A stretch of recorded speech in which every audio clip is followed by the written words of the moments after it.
I'm Mike Duckett, and I'm a coach, and we're going to be talking about goal setting and the importance of setting goals and how you set goals. Some people set goals in terms of, I must not fail. Their goal is not to fail. Successful people set themselves a goal in terms of, I will succeed, what I want to achieve. We're going to be talking to someone who demonstrates these mental skills in the context of a championship rally drive.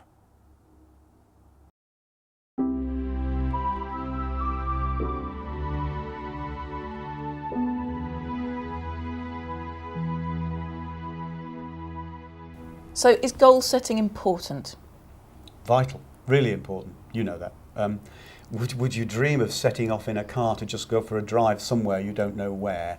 No, you always have a destination in mind. So goals to me are simply knowing what you want that you haven't already got, something that in the future, a destination. A destination, really important. If you remember, I was really clear about my goal. I was going to become the first woman in the world to ever drive a World Rally car. It was a Ford Focus World Rally car. It was Colin McRae's old car. It was a dream come true. It's like an off-road Formula One car. Nobody gets to drive these cars, and I was going to get the opportunity, so I couldn't screw up.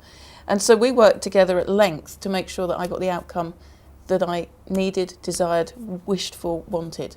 Yeah. So we did an awful lot of work, didn't we, on picturing all the performance I needed to put in, but also the end result. What does it take? You know how to drive a car. You did it before. So you knew how to drive a car better than I did. I couldn't tell you any of that. What we were going to do the work on, and we did do, was getting the best out of yourself. Understanding, helping you use your mental skills to the best, as well as your physical skills of driving the car. You know, I do a lot of goal setting. I always have. It's something I just naturally do. But if I do it naturally and other people don't, is there any techniques you can offer to help them to do that? You do it naturally. And because you do it naturally, until we started working together, you weren't aware of what you were doing. But you were doing at least three key things. One is your goals always are stated in the positive. Why wouldn't they be?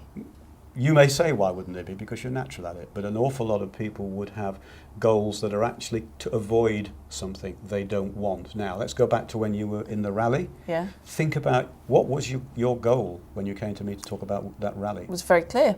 I wanted to win, and I wanted to be on the bonnet with some trophies and some champagne sprayed and some photographers' flashes. It was very clear that was my goal. It was clear and it was positive. You wanted to win. Other rally drivers I've spoken to, and a lot of people, particularly in business, will set themselves a goal which is actually away from a negative goal. It will be to avoid rolling the car, to avoid braking too late. In business, it might be to avoid being nervous around the boss. That's what I don't want to be nervous around the boss. That's my goal. That, to me, is a negative goal. So you're focusing on something you don't want, Yep. which generally means that will come to you. So you've got to make it positive, something you do want. They say you get what you think about. So if you Yeah. think about what you don't want, you'll get what you don't want. But you're very good at thinking about what you do want. Yes, I don't think it's ever crossed my mind to set a goal of something I don't want. No. But people clearly do. So what's the second step? The second step that you're, again, naturally good at, if you go back to thinking about when we were working on your rally performance, having set a goal positively to win a rally championship, you put that to the back of your mind. Mm-hmm. Because you realise quite naturally that you cannot be thinking about the winning or the losing of that championship, because it relies upon other drivers. Other drivers, the performance of the car, All anything that could teamwork, happen. exactly. You're not completely in control of it. So that is very much a result which you've put at the back of your mind, and then you naturally focused on, do you remember the work we did on elements of performance, like the way you brake, braking late, the way you change gear, I seem to remember Yes. that. Remember the other elements, all the elements of performance that made up your All sorts of things. I worked really hard on breaking down everything I needed to do to get that goal, which meant sort of going to the gym and running and doing fitness stuff, but also imagining really clearly the perfect gear change, not lifting off, or that's probably a negative one, keeping my foot on the throttle, keeping my foot hard on the brakes when I needed to, but as late as possible. So I spent a lot of time, well, we both did, imagining what that would be like. So the performance you were focusing on there and you're talking about now is all very positive. It's performance that you're completely in control of. Yes. You're driving the car and you're thinking about driving the car, not winning or losing. And during the course of a year, if a company, for example, sets themselves the goal of increasing turnover or increasing the number of sales, they need to then focus not on that throughout the year, but on their performance. What are they going to do that they're completely in control of that'll win them that new business, increase the turnover, which will come down to sales technique, the way they treat people over the phone, all those subtle elements of performance, like you and your rally. This is also almost lots of little goals on the step to the big goal. It is. And those little goals are made up of your performance. That's the important point. It's what you are doing in order to achieve that result goal. Brilliant. And equally. And now the third step.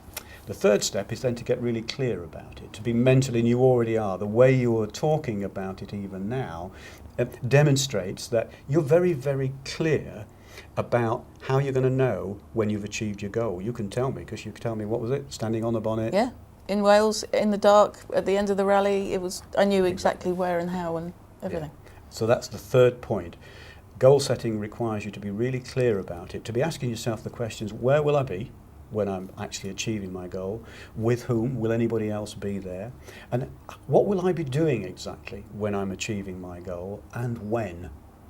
And in business, it's very easy to set goals that you never have a time limit on, or you're never clear about when or where it's or how it's going to happen.